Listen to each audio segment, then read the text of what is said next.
Hi, this is Dr. Beckham from All Seasons Full Body Chiropractic Center.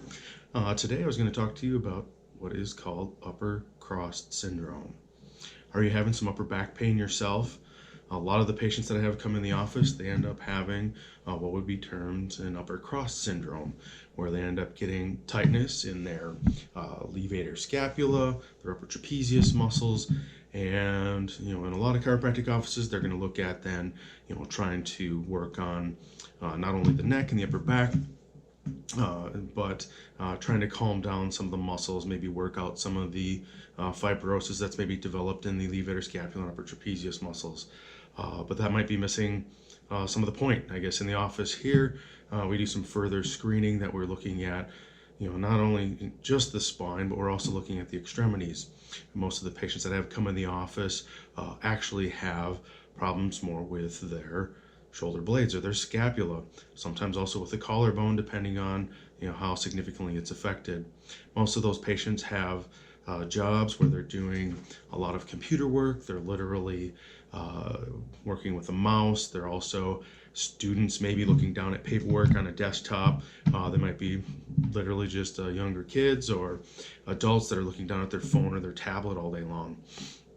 All this causes literally a forward a head carriage and kind of a rounding out or an increase in that thoracic kyphosis and almost a flattening of the cervical curve. I know with an upper cross syndrome, they might say that it's an increased, but I know when we've literally looked at postural pictures and x-rays, I usually will see a decrease in the proper lordosis in the cervical spine. So if you are having some upper back pain and it can even start to develop even some numbness tingling out into the extremities, it might be that it's an upper cross syndrome.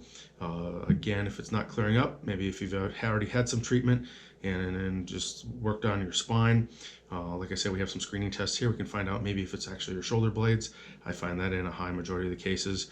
And if we get those adjusted and the upper rib cage, collarbones, that will end up helping kind of calm down that upper cross syndrome, especially the muscle tension in the levator scapula muscles, as well as in the upper pectoral muscles there. So upper trapezius muscles and in the pectoral muscles as well, because your pecs tend to get kind of tight. You end up being kind of round shouldered and your arms kind of hang forward. So if this is something you might have going on and you want to get it checked out, give the office a call at 701-356-0016, and they can get you set up for an initial screening to see if this is what you have going on, and we can let you know if we can help you. If we can't, we'll make sure that we do get you out to someplace that can. So hope that helps, and have a great day.